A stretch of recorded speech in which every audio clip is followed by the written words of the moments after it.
Attention, camping-piste appartient à la manœuvre de la galère.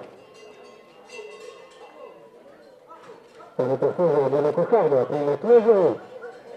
On est marqué du numéro 917. On est âgé de 3 ans.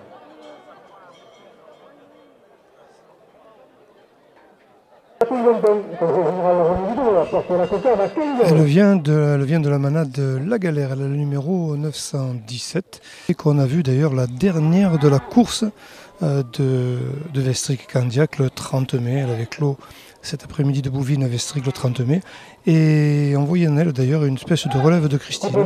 Elle est assez impressionnante, dangereuse aussi. Elle a largement sa place ici aujourd'hui à Huchot. On peut dire même qu'elle avait relevé la moyenne de l'après-midi et au passage elle avait, je crois me rappeler, passé une pointe à Johan Bréau dans la cheville ou dans le mollet, je ne sais plus. Mais enfin, en tout cas, Johan avait payé cher une envolée, une encade à la barrière avec cette vache derrière lui. Et il avait une petite pointe de 5 cm. Alors je ne pense pas que c'était très à conséquence, mais en attendant, le bétail l'avait quand même marqué lors de cette course. Le même Johan Bréau qui l'avait fait souvent briller à la barrière d'ailleurs. Elle avait signé une très belle course. Donc voilà, le sort aujourd'hui en 7e position à Huchot pour ce mercredi 20 juin 2012, jour de finale.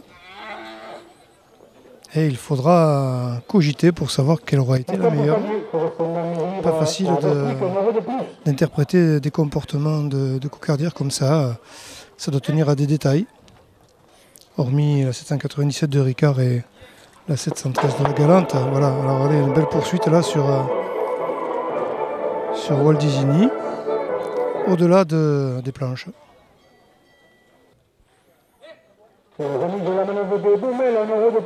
Voilà, elle ne nous surprend pas dans ses poursuites à la barrière. Elle vient de la manade La Galère. Du côté de Mastibert, du côté du mas de la Galère d'ailleurs, avec un chaleureux salut à la manade et à son bail Michael Didier que je n'ai pas aperçu aujourd'hui, mais peut-être est-il occupé ailleurs. Et voilà, donc il signe encore beaucoup de barrières, là, une belle poursuite sur Zakaria Katif.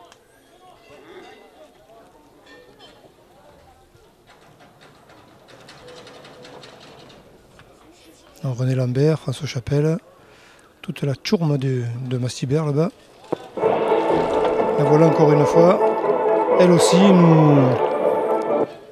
nous montre qu'on avait raison de penser du bien d'elle. Là, elle multiplie les interventions. Elle avait été, je vous le dis, elle avait relevé l'après-midi ce 30 mai à Vestric et Candiac. Et elle présente aussi une silhouette généreuse. Elle n'est pas fluette non plus et il faut la prendre en compte parce que ce coup-ci elle passe carrément.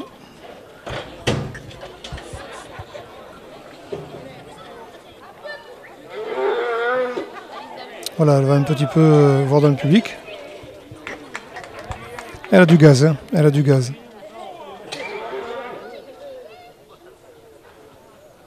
Comportement à peine fantasque en contre-piste, histoire de continuer le spectacle.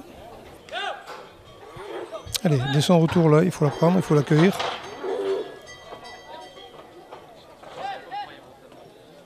Elle se montre poursuiveuse.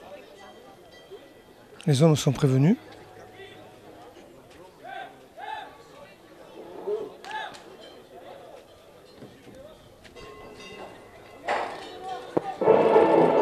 Et elle le réitère. Toujours sur sa lancée.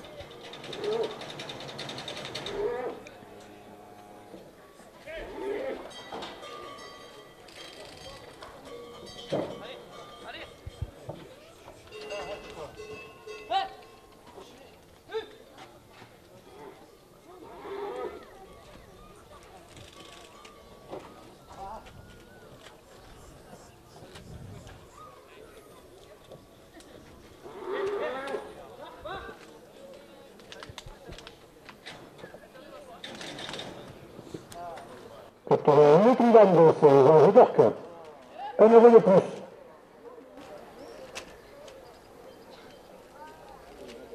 Alors, elle lutte pour qui?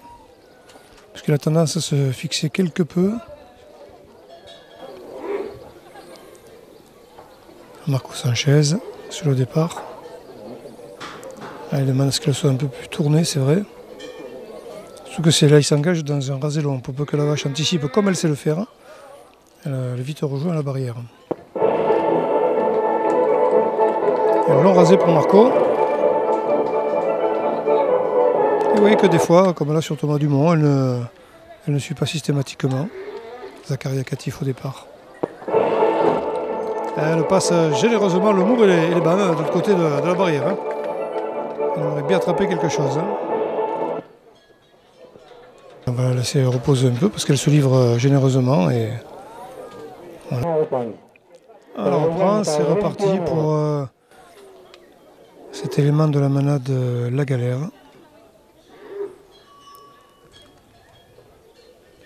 La 917. 8e Vestric. C'était il y a 20 jours, le 30 mai. Alors, oui, elle va être prise, je pense, pour un gaucher. Pour un droitier, pardon. C'est ça, on part à gauche. Elle est orientée, on va partir à gauche. Non, pas à gauche d'ailleurs, c'est bien ça. Les gauchers l'ont laissé tomber. Elle était prévue initialement pour un gaucher, mais c'est les droitiers qui sont partis avant. Oh là, non, elle s'est un peu blessée à la bouche quand même, force. Alors, ce coup-ci, va-t-on partir à gauche? Non, il semblerait qu'elle se tourne vers les droitiers. C'est parti. Alors, elle est un petit peu plus lente, un petit peu à la traîne quand même derrière le réseauteur.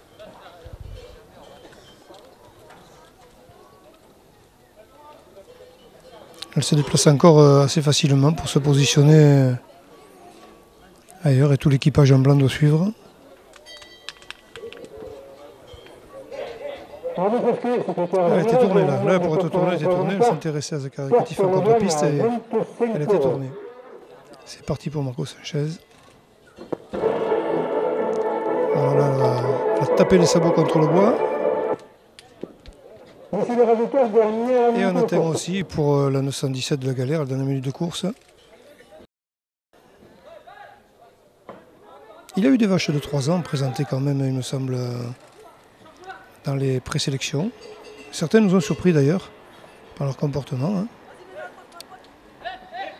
Il me semble bien, oui, il y a eu une vache de 3 ans à Cabane, je crois que c'était d'ailleurs.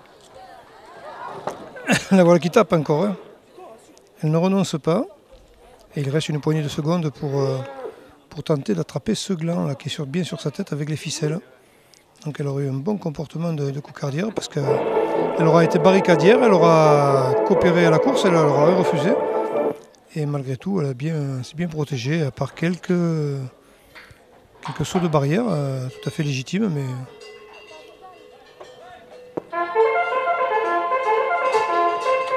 Et fin de course pour cette vache de La Galère qui n'aura pas démérité. Je pense que applaudissements et musique vont résonner dans ces arènes de Huchot pour son retour au Toril. C'est tout à fait légitime d'ailleurs. Elle aura été brillante, cette 917 de La Galère.